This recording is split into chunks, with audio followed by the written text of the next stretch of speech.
प्रश्न पहिला असा की गांधीजींनी असहकार चळवळ कधी सुरू केली? गांधीजींनी असहकार चळवळ कधी सुरू केली? याचं करेक्ट ऑप्शन आहे मित्रांनो 3 1920. प्रश्न दुसरा असा आहे की जगातील सर्वात मोठी नदी लांबीनुसार कोणती? जगातील सर्वात मोठी नदी लांबीनुसार कोणती? याचं करेक्ट ऑप्शन आहे मित्रांनो नाईल. प्रश्न तिसरा असा आहे की जगातील सर्वात मोठी नदी पात्रानुसार कोणती? जगातील सर्वात मोठी नदी पात्रानुसार कोणती? याचं करेक्ट ऑप्शन आहे मित्रांनो ॲमेझॉन. प्रश्न चौथा असा आहे की जागतिक व्यापार संघटनेची स्थापना केव्हा झाली? जागतिक व्यापार संघटनेची स्थापना केव्हा झाली? याचं करेक्ट ऑप्शन आहे मित्रांनो 3 1995. प्रश्न पाचवा असा आहे की लिओनेल मेसीस हा कोणत्या खेळाशी संबंधित आहे? लिओनेल मेसीस हा कोणत्या खेळाशी संबंधित आहे? याचं करेक्ट ऑप्शन आहे मित्रांनो फुटबॉल. प्रश्न सहावा असा आहे की बल्लारपूर कागद कारखाना कोणत्या जिल्ह्यात आहे? बल्लारपूर कागद कारखाना कोणत्या जिल्ह्यात आहे? याचं करेक्ट ऑप्शन आहे मित्रांनो चंद्रपूर. प्रश्न सातवा असा आहे की शासन आपल्या दारी राबवणारे भारतातील पहिले राज्य कोणते? शासन आपल्या दारी राबवणारे भारतातील पहिले राज्य कोणते? याचं करेक्ट ऑप्शन आहे मित्रांनो 4 महाराष्ट्र. प्रश्न आठवा असा आहे की पदार्थवाचक नावे ओळखा. पदार्थवाचक नावे ओळखा. याचं करेक्ट ऑप्शन आहे मित्रांनो 3 दूध, साखर, कापड आणि सोने. प्रश्न 9 असा आहे की हिराकूड प्रकल्प कोणत्या राज्यात आहे? हिराकूड प्रकल्प कोणत्या राज्यात आहे? याचं करेक्ट ऑप्शन आहे मित्रांनो 3 ओडिसा. प्रश्न 10 असा आहे की राज्यसभा सदस्याचा कार्यकाल किती वर्षाचा असतो? राज्यसभा सदस्याचा कार्यकाल किती वर्षाचा असतो? याचं करेक्ट ऑप्शन मित्रांनो 6. प्रश्न 11वा असा आहे की घाणेवाडी तलाव कोणत्या जिल्ह्यात आहे? घाणेवाडी तलाव कोणत्या जिल्ह्यात आहे? याचं करेक्ट ऑप्शन आहे मित्रांनो जालना. प्रश्न 12वा असा आहे की जयगड घाटी कोणत्या जिल्ह्यात आहे? जयगड घाटी कोणत्या जिल्ह्यात आहे? याचं करेक्ट ऑप्शन आहे मित्रांनो रत्नागिरी. प्रश्न 13वा असा की टोमॅटोचा लाल रंग रंगद्रव्यामुळे आहे. टोमॅटोचा लाल रंग रंगद्रव्यामुळे आहे. याचं करेक्ट ऑप्शन आहे मित्रांनो 2 लायकोपियन.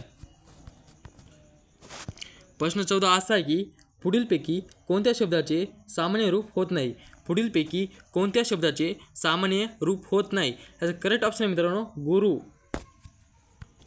प्रश्न 15वा असा आहे की राजा प्रधानाला बोलवतो या वाक्यातील प्रयोग ओळखा. राजा प्रधानाला बोलवतो या वाक्यातील प्रयोग ओळखा. याचं करेक्ट ऑप्शन आहे मित्रांनो करतरी. प्रश्न 16वा असा आहे की खेळ या नावाचे खालीलपैकी सामान्य रूप कोणते? खेळ या नामाचे खालीलपैकी सामान्य रूप कोणते? याचं करेक्ट ऑप्शन मित्रांनो खेळा. प्रश्न 17वा असा आहे की पेटण हे ठिकाण कोणत्या नदीकाठी बसलेले आहे? पेटण हे ठिकाण कोणत्या नदीकाठी बसलेले आहे? याचं करेक्ट ऑप्शन आहे मित्रांनो 2 गोदावरी. प्रश्न 18वा असा आहे की महाराष्ट्रातील सर्वात पहिले मातीचे धरण कोणते? महाराष्ट्रातील सर्वात पहिले मातीचे धरण कोणते? याचं करेक्ट ऑप्शन आहे मित्रांनो 2 गंगापूर. प्रश्न 19 असा आहे की भारताचे 0 मेल कुठे आहे? भारताचे 0 मेल कुठे आहे? याचा करेक्ट ऑप्शन आहे मित्रांनो 4 नागपूर. प्रश्न 20वा असा आहे की खालीलपैकी वातावरणाचा सर्वात खालचा स्तर कोणता? खालीलपैकी वातावरणाचा सर्वात खालचा स्तर कोणता? याचं करेक्ट ऑप्शन मित्रांनो 1 तांबर.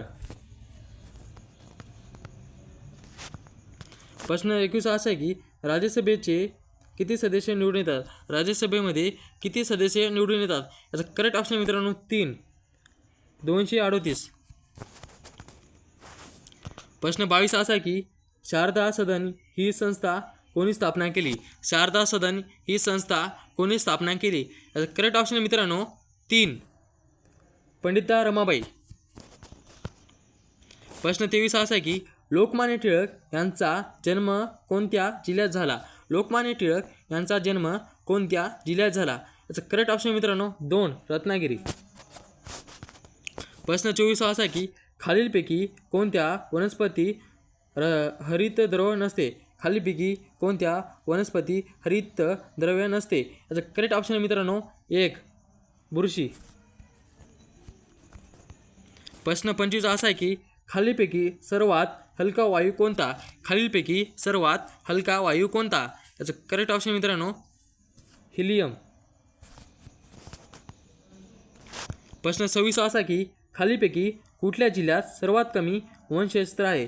खालीलपैकी कुठल्या जिल्ह्यात सर्वात कमी वनक्षेत्र आहे? याचं करेक्ट ऑप्शन आहे मित्रांनो 1 लातूर.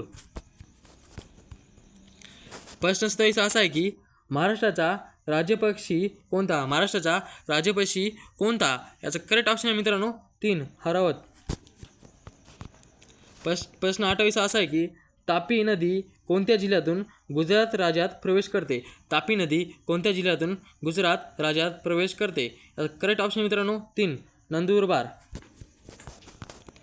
प्रश्न 29 असा आहे की कामगार चळवळीचे जनक कोणाला म्हणतात?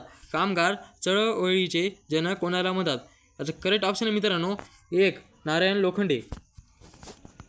प्रश्न 30 असा आहे की भारताची साखर पेठ म्हणून ओळखला जाणारा तालुका कोणता? भारताची साखर पेठ म्हणून ओळखला जाणारा तालुका कोणता? याचं करेक्ट ऑप्शन मित्रांनो कोपरगाव.